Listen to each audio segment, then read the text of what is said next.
shall we take a look at what is going on with Jaguar? I know not a lot of people will be interested about this. Some people will be, because this is fascinating. I documented their rebrand and, of course, the backlash to their rebrand.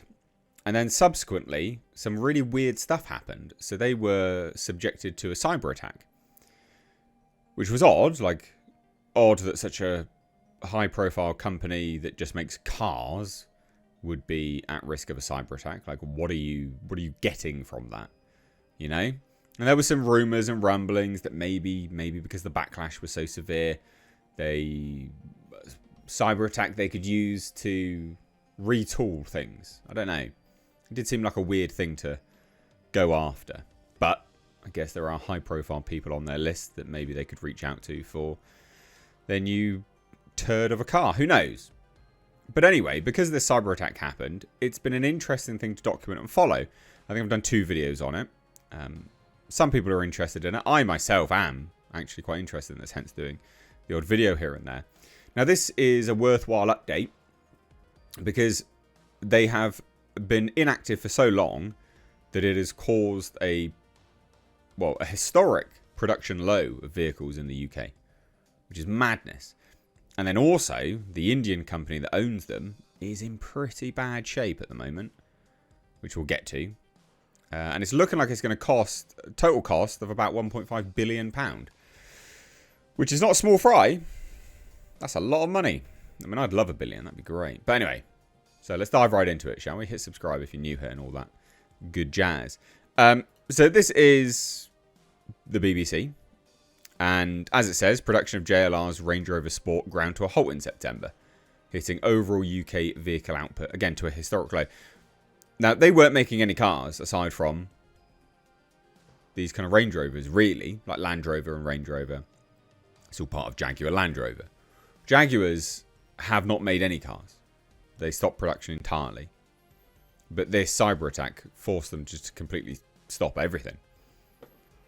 So, the 5-week shutdown of Jaguar Land Rover's factories following a cyber attack drove car production down by more than a quarter in September.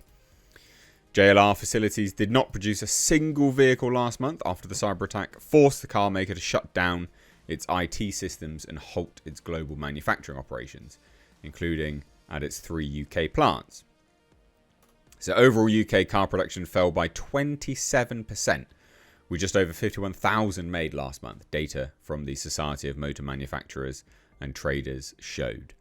So it is the latest numbers of cars made in any September, is the lowest numbers of any car made in September, in the UK since 1952, including in the pandemic.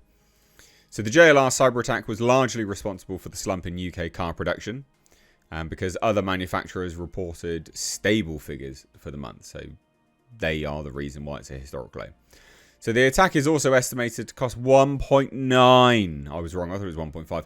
1.9 billion pound, and be the most economically damaging cyber event in UK history. So if you're wondering why I'm covering this, well, one, I followed the downfall of Jaguar for a while, so this is just another downfall, isn't it? Really, it's another layer to it.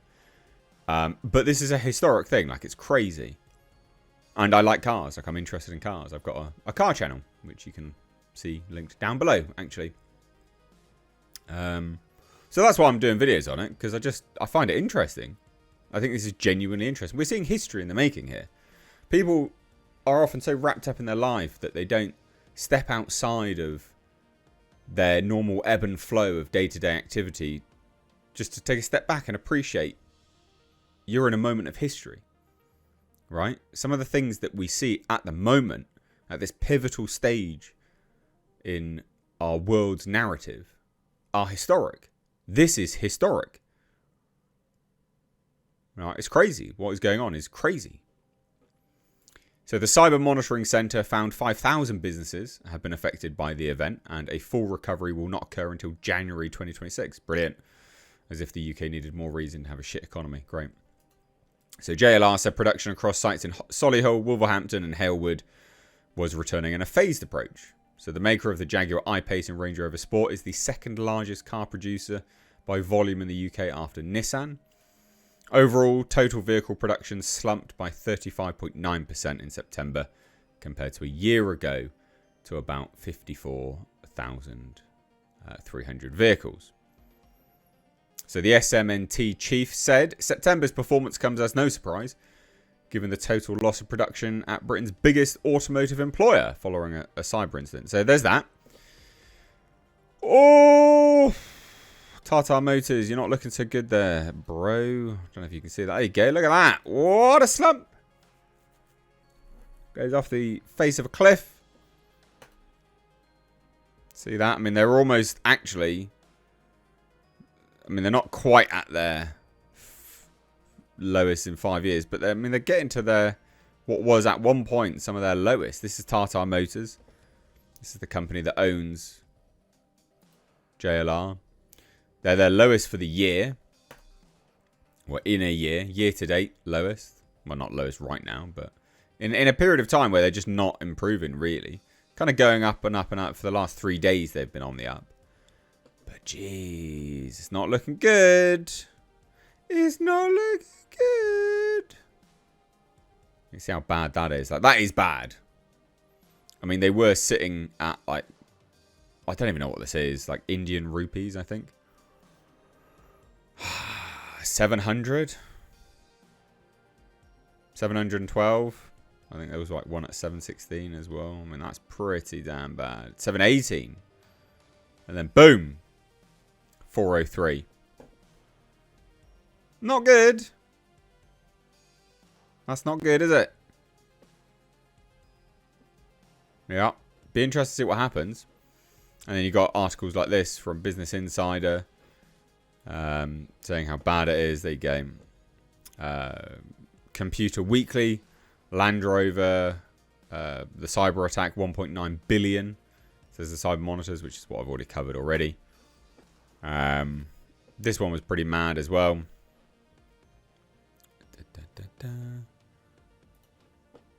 And again, this is just, one of the most fiscally damaging in the UK history. Again, just another point of data to clarify and confirm what I'd said. What was already in here. But it's pretty crazy. So the majority of vehicles made in the UK are shipped overseas. So there's a lot of money going down the drain here. Not just Tata Motors, but everyone else's money. And they do say, apparently it's a severe short-term issue. Is it? I mean, severe? Is it short-term? Still happening. And they say it's a bit like COVID, where after the shutdown and delays end, there's a surge in demand and sales. Is there? Because what Jaguar is about to make moving forwards isn't exactly good, is it? It's interesting. Certainly an interesting turn of events. Well, there you go. What do you guys think? Again, actually historic. Worthwhile taking a step back every now and then and just going, wow, this is crazy. I don't know. I don't know whether they'll be able to come back from this fully, because then they've still got the rebrand to contend with as well. Thoughts down below. Take care. Bye bye now.